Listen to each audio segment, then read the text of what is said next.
नका, करू नका. अरे ऐकत कसे नाही, ऐकले ना, दिले पैसे 25% अग्रिम द्यायला काय, कसं काय, सरकारचं काय ऐकत नाही. आणि बँकांनी सकारात्मक प्रतिसाद दिलेला आहे नाना भाऊ. 2021 मध्ये कर्ज वाटपाचं जे प्रमाण 73% होतं ते आता 85% पर्यंत गेलेलं आहे आपल्या सरकारच्या याच्यामध्ये. त्यामुळे सांगितलं की 1217 कोटी 25% अग्रिम शेतकऱ्यांच्या खात्यात जमा झाले. आपण तपासू शकता ही वस्तुस्थिती आहे. आणि त्यामुळे नुकसान भरपाई नाकारलेल्या विमा कंपन्या केंद्राकडे धाव घेता. आपल्याकडे तर त्यांचे आपण निकालात काढतो अपील, पण त्याची अपील निकालात काढून तात्काळ शेतकऱ्यांना दिलासा मिळाला पाहिजे अशा प्रकारचं पत्र आणि विनंती आम्ही केंद्र सरकारला पण केलेली आहे. ठिबक सिंचन व तुषार सिंचनासाठी पर ड्रॉप मोर क्रॉप या योजनेत एकूण 659 कोटींचा निधी आपण दिलेला आहे. मुख्यमंत्री शाश्वत कृषी सिंचन योजनेत एकूण 643 कोटींचा निधी दिला आहे. कृषी यांत्रिकीकरण योजनेत 654 कोटींचा निधी अध्यक्ष महोदय आपण वितरित केलेला आहे. त्याचबरोबर अध्यक्ष महोदय, नानाजी देशमुख कृषी संजीवनी योजना या आधीच्या सरकारने या योजनेकडे साफ दुर्लक्ष केलं होतं. का तर केवळ नानाजी देशमुख हे जनसंघाचे आहेत म्हणून. अरे योजना ज्या आहेत त्या शेतकऱ्यांसाठी आहेत, शेतकऱ्यांच्या हितासाठी आहे, याच्यात कुठं राजकारण करायचं. आणि म्हणून एवढंच सांगतो, शेतकऱ्यांच्या हितासाठी कोणी काहीतरी, अशोकराव तुम्ही पण, तुम्हाला लागलं का तिकडचं. आणि त्यामुळे आपण आपल्या खिशातून देत नाही, हे पैसे शेतकऱ्यांचे आहेत, हे जनतेचे पैसे आहेत. त्यामुळे त्याचा वापर जनतेच्या हितासाठी झाला पाहिजे. सरकारकडचा हा पैसा जनतेचा आहे. त्यामुळे मला एवढंच सांगायचं आहे, जे काही आपण राजकारण करायला खूप वाव आहे आपल्याला, तसं राजकारण आता अधिवेशनामध्ये रोज पायऱ्यांवर करता, बाहेरही होत आहे. काही लोक फक्त बोलण्यासाठी इकडे येतात, अधिवेशनामध्ये टीका करून परत जातात, हेही मला माहित आहे, पण ते जाऊ द्या. आणि त्यामुळे पळताबोळी सगळ्यांची थोडी होईल, हा देखील विचार आपल्याला करण्याची आवश्यकता आहे. आम्ही नानाजी देशमुख कृषी संजीवनी योजनेला आता पुन्हा गती दिलेली आहे. पहिल्या टप्प्यातील 4000 कोटी रुपयांचा निधी वाढवून आता 5469 कोटी रुपये एवढा केला आहे.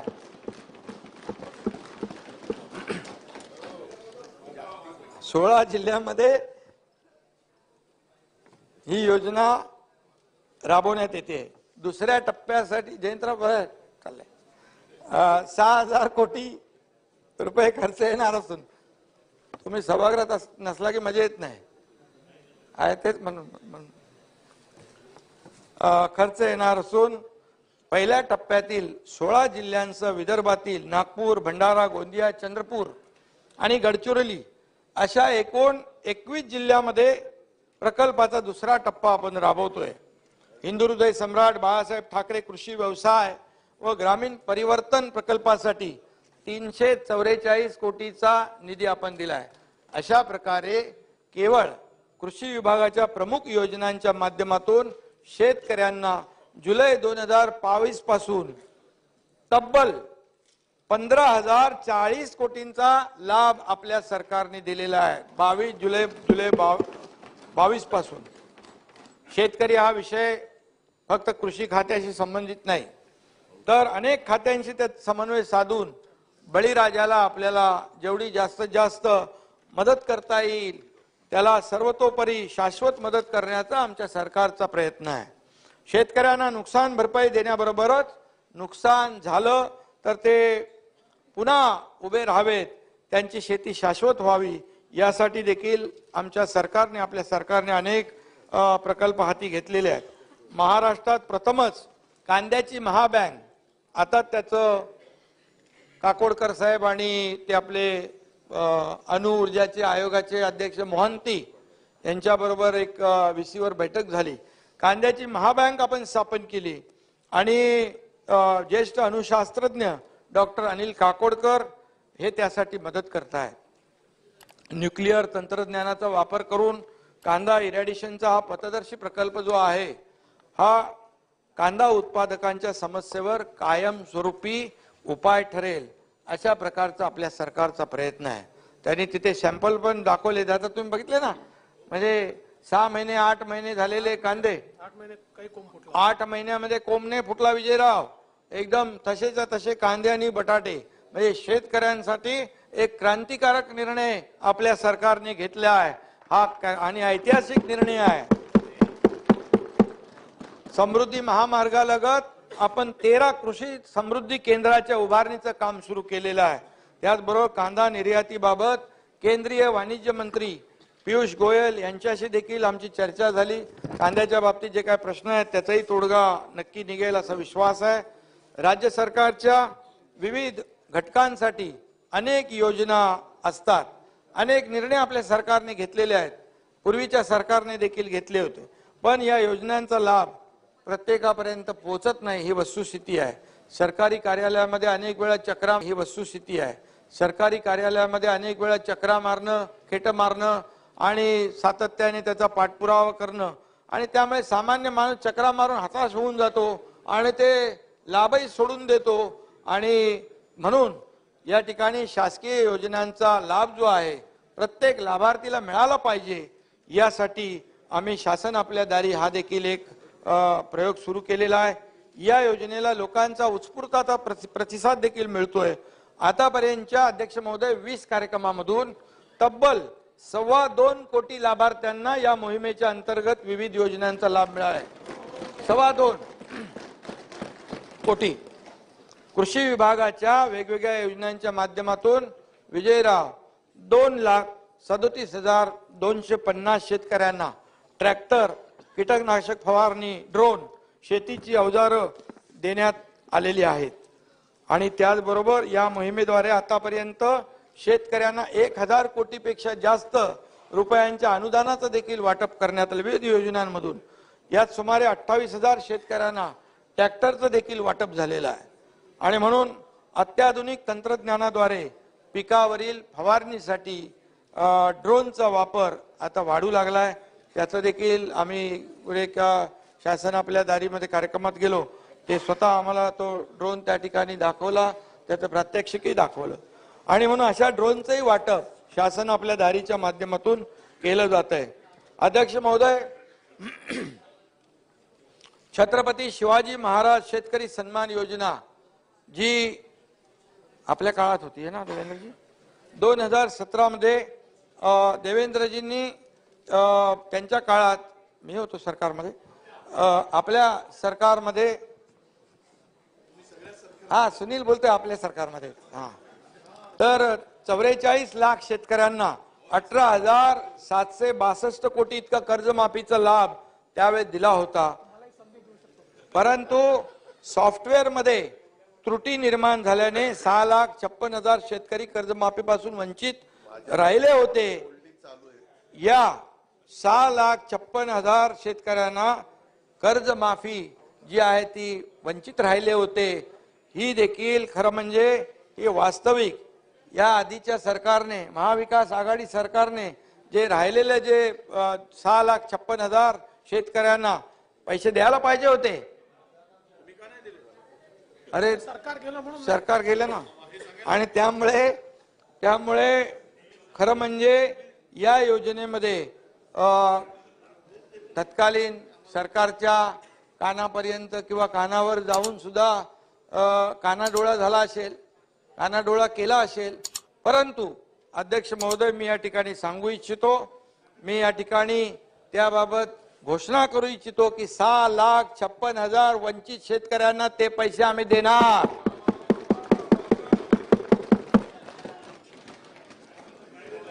दोन्ही कर्जमाफीतून सुटलेले आम्ही आपल्या सरकारने बळीराजाला तब्बल 44,278 कोटी रुपयांची मदत केलेली आहे गेल्या 1.5 वर्षामध्ये। त्याचा तपशील मी पुढे सांगणार आहे, परंतु आजवरची ही सर्वाधिक आणि विक्रमी मदत आहे, मी ही खात्रीने या ठिकाणी सांगू इच्छितो। आणि खरं म्हणजे संकटात सापडलेल्या शेतकऱ्यांना मदत करणं हे सरकारचं कर्तव्य तर आहेच, पण त्याचबरोबर शेतकऱ्यांना सरकारकडे मदत मागावी लागू नये अशी परिस्थिती निर्माण करणं ही देखील आपल्या सरकारची जबाबदारी आहे. एवढ्या वर्षामध्ये आपण अशी परिस्थिती निर्माण झाली आहे. एवढ्या वर्षामध्ये आपण अशी परिस्थिती निर्माण करू शकलो नाही, वस्तुस्थिती आहे. त्यामुळे संकटात सापडलेल्या शेतकऱ्यांना सरकार मदत करतं.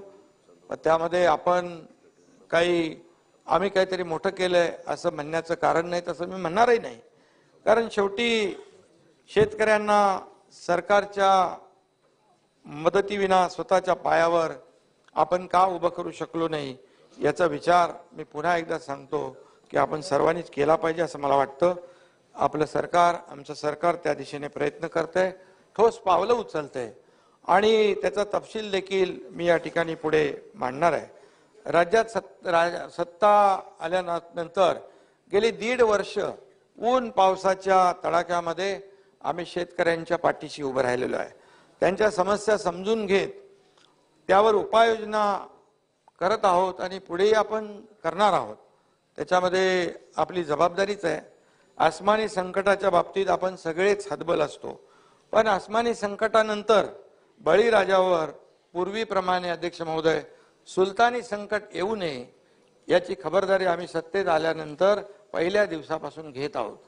पूर्वीप्रमाणे म्हणजे कधी ते आपल्याला माहित आहे, बळीराजालाही माहित आहे, ते सुलतानी संकट आम्ही आता मोडीत काढलेलं आहे.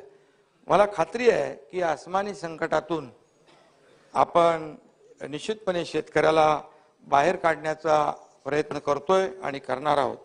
दिवंगत रानकवी नादो महानोर यांनी म्हटले, या नभाने या भुईला दान द्यावे आणि या मातीतून चैतन्य गावे, हे आपल्या महानोर यांनी म्हटलंय. आणि म्हणून बळीराजाच्या आयुष्यातही असंच चैतन्य यावं या दिशेने आम्ही प्रयत्न सुरू केलेले आहेत. या सभागृहात बसलेले अनेक सदस्यही माझ्याप्रमाणे शेतकरी कुटुंबातून आलेले आहेत. गेल्या काही वर्षापासून निसर्ग चक्र बदलतंय. अल निनो इफेक्ट असेल, ग्लोबल वॉर्मिंग असेल, क्लायमेट चेंज असेल, असे यामुळे अवेळी येणाऱ्या पावसाचं प्रमाणही वाढलंय. त्याचबरोबर क्लायमेट चेंजमुळे कमी दिवसात भरपूर पाऊस पडतो, हेही आपण गेल्या काही वर्षामध्ये पाहतोय.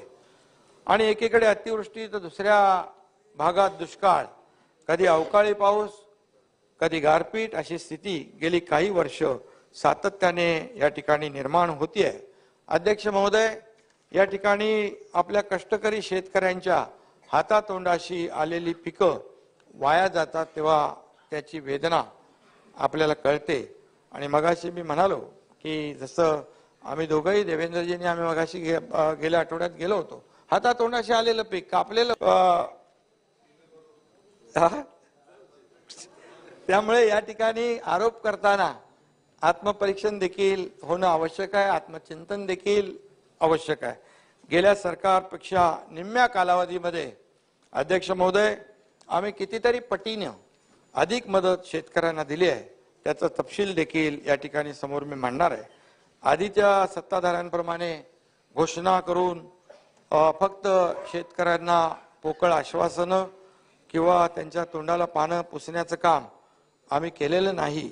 शेतकऱ्यांच्या खात्यात पैसे जमा करून त्यांचे अश्रू पुसण्याचं काम आम्ही केलेलं आहे. हे मी या ठिकाणी छातीतोकपणे सांगू इच्छितो. 30 जून 22 रोजी आमचं महायुती सरकार सत्तेत, काही गोष्टी ज्या आहेत या तुम्हालाही समजल्या पाहिजेत म्हणून मी बोलतोय. नाही, अवकाळ हे का आला ना शेतकरी परत थोडा रेफरन्स ऐका, बोलू द्या. शेतकरी अडचणीत असताना नाना भाऊ आम्ही कधी घरात नाही बसलो.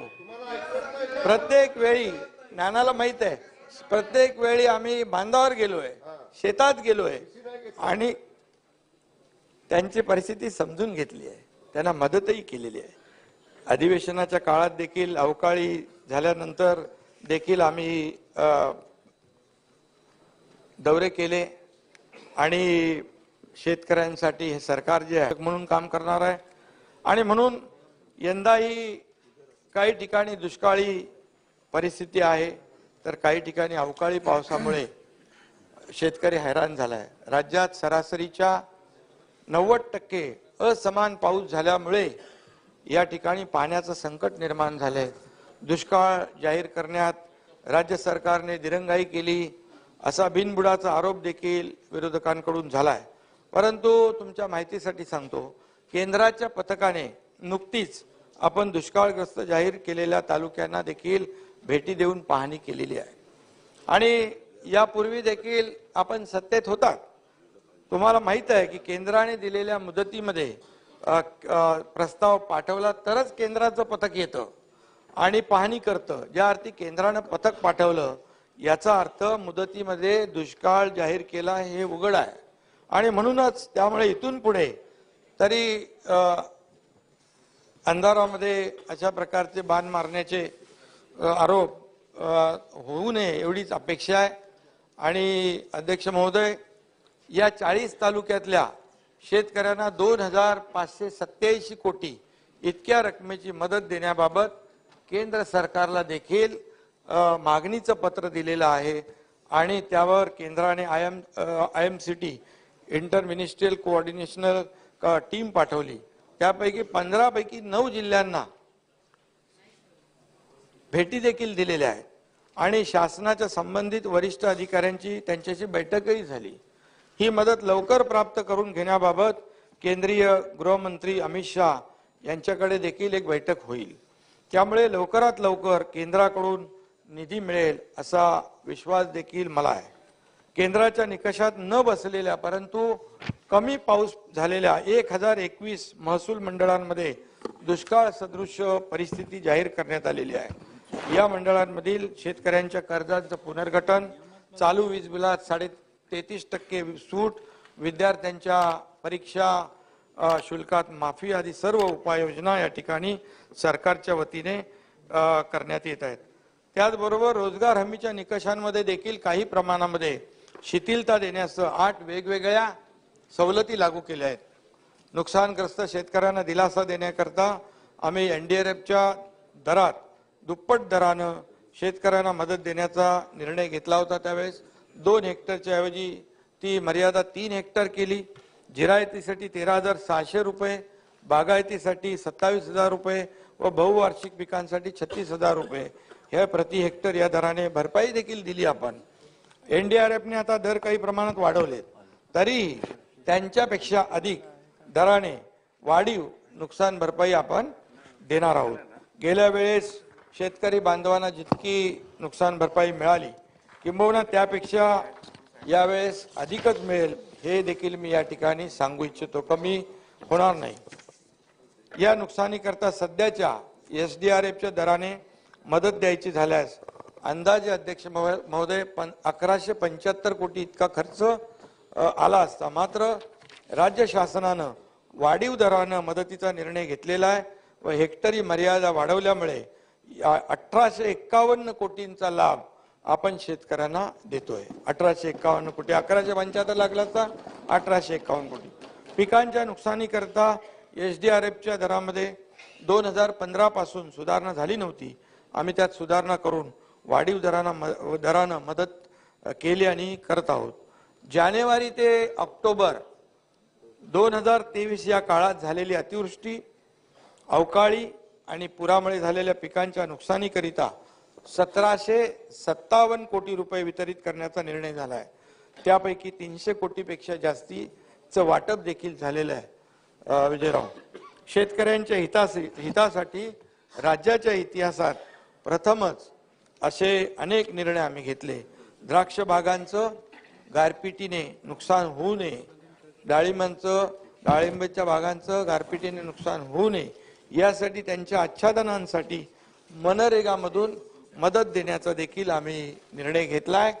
या आच्छादनांसाठी लागणारं जे प्लास्टिक आहे ते जे आपण इम्पोर्ट करतो त्याची इम्पोर्ट ड्युटी परवडत नाही म्हणून ते सगळेच लोक ते घेऊ शकत नाहीत. त्यामुळे आपण मेड इन महाराष्ट्र आपल्याकडे महाराष्ट्रामध्येच MIDC मध्ये अशा प्रकारचं जे उत्पादन आहे ते बनवण्याचा देखील आपण प्रयत्न करतोय. त्यामुळे द्राक्ष बागायतदारांना शेतकऱ्यांना मोठा फायदा त्यामुळे होणार आहे। अवकाळीमुळे शेतकऱ्यांचं संपूर्ण जे द्राक्ष बागांचं स्ट्रक्चर डॅमेज होतं त्याला पुन्हा उभं करण्यासाठी मदत यावेळेस आपण करतोय आणि शेडनेट हरितगृहाच्या लोखंडी सांगाड्यांच्या पुनर्बांधणीसाठी या ठिकाणी आपण 232 कोटींचं कर्ज रूपाने देण्याचा निर्णय आपण घेतलेला आहे नानाभाऊ आणि त्यावरील व्याजावर 50% सवलत देण्यासाठी अनुदान देण्याचाही विचार आपण करत आहोत। त्यासाठी 46 कोटी रुपये इतका खर्च अपेक्षित असून त्याच्या मंजुरीसाठी नाबार्डच्या मान्यतेने राज्यातील राज्य सहकारी बँक जी आहे ती कर्ज उपलब्ध करून देण्याचा निर्देश आपण त्यांना दिलेला आहे। हा देखील निर्णय हा राज्यातला पहिल्यांदा होणारा निर्णय आहे। त्यामुळे आपण म्हणतो की त्यांचं द्राक्ष बागायतदारांचं मोठं नुकसान आहे, त्याच्यामध्ये काही लोक मोठे व्यापारी असतात पण छोटे व्यापारी जे आहेत ते अगदी कोलमडून जातात। याने यामधून मोठ्या प्रमाणावर दिलासा मिळू शकतो। मनरेगामध्ये कांदा चाळी असतील, बांबू आहे, शेडनेट आहे यांचा समावेश देखील करण्याच्या सूचना दिलेल्या आहेत। गोडाऊन देखील मनरेगामध्ये घेऊ शकतो का या बाबतीत देखील जशा कांदा चाळींच्या बाबतीत आपण प्रयोग करतोय याची देखील आपण चाचपणी करतोय। काही सलग गावांचं क्लस्टर बनवून त्यांच्यासाठी गोडाऊन उभारण्याच्या देखील सूचना आपण देतोय। त्याचा देखील सरकार नक्की विचार करतोय जेणेकरून कापणी झालेल्या पिकांचं अवकाळी पाऊस किंवा गारपीट मुळे नुकसान होणार नाही यासाठी हा देखील आपला प्रयत्न आहे। इतकी वर्ष सततच्या पावसामुळे विजयराव होणाऱ्या नुकसानीची केवळ चर्चा व्हायची परंतु मदतीसाठी कुठलीच तरतूद यामध्ये किंवा योजना नव्हती। परंतु केंद्राचा 24 तासात 65 मिलीमीटर पावसाचा निकष होता तो आम्ही बदलला। विशेष बाब म्हणून सततच्या पावसामुळे होणाऱ्या नुकसानीकरिता सुरुवातीला 755 कोटी रुपये 59 लाख आणि नंतर 1500 कोटी रुपये आपण मंजूर केले सततच्या पावसाच्या नुकसानीपोटी। अशा रीतीने सुमारे 36 लाख शेतकऱ्यांना 2255 कोटी 69 लाख इतका निधी आपण मंजूर केला। यंदाचा दुष्काळ आणि अवकाळीची मदत 4438 कोटी रुपये इतकी आहे। अशा रीतीने मदत व पुनर्वसन विभागाच्या माध्यमातून एकूण मदत निधी 14891 कोटी रुपये इतका आहे। शेतकऱ्यांकरता नमो शेतकरी महासन्मान निधी योजना यावर्षी आपल्या सरकारने सुरू केला। जसं केंद्र सरकारची आदरणीय प्रधानमंत्री महोदयांनी जी शेतकऱ्याला वर्षाला 6000 रुपये देण्याचा निर्णय घेतला होता तशाच प्रकारची योजना राज्य सरकारने त्यांचे 6000 केंद्राचे आपले 6000 असे सुरू केले आणि त्याकरिता 5700 कोटी इतक्या रकमेची तरतूद देखील केली आणि 85,60,000 शेतकऱ्यांच्या बँक खात्यावर आदरणीय प्रधानमंत्री महोदयांच्या शुभ हस्ते पहिला टप्पा 1720 कोटींचा आपण जमा देखील केलेला आहे। हे देखील मी या ठिकाणी आपल्याला सांगू इच्छितो। शेतकऱ्यांना आपत्तीमुळे नुकसानीला नेहमी सामोरं जावं लागतं। इतकी वर्ष प्रीमियमच्या रकमेमुळे वाजवायला इकडच्या लोकांना बरोबर येते। इतकी वर्ष प्रीमियमच्या रकमेमुळे अनेक शेतकरी पीक विमा घेत नव्हते। मात्र आपल्या सरकारने केवळ तब्बल विजयराव 177% वाढ झाली आहे। 177%। हा देखील इतिहास हा देखील मिळाले दाखवतो ना पुढे किती मिळाले ते 2023च्या खरीप। हेच तर तुम्ही मान्य करत नाही मिळालेलं। अरे विचारा ना, आकडे आहेत माझ्याकडे। 223च्या खरीप हंगामामध्ये राज्यातल्या 1 कोटी, अरे सुनील तिकडे नाही आहे मुंबईमध्ये, 1,70,00,000 व रब्बी हंगामामध्ये 66 लाख शेतकऱ्यांनी पीक विमा योजनेत विक्रमी सहभाग नोंदवलेला आहे। विम्याच्या प्रीमियमची रक्कम सरकार भरती आहे। मागील वर्षी यासाठी 2000 कोटी रुपयांची तरतूद केली होती। यावर्षी विजयराव 5174 कोटी रुपयांची तरतूद केली सरकारने। आम्ही नुसता 1 रुपयात पीक विमा देऊन थांबलो नाही, तर पूर्वी शेतकऱ्यांची जी आता आपण म्हटलं की तक्रार असायची की विमा कंपन्या नुकसान भरपाई देत नाहीत, त्या बाबतीत आम्ही कठोर भूमिका घेतलेली आहे आणि विमा कंपन्यांच्या अधिकाऱ्यांची बैठक घेतली. त्यांना नुकसान भरपाई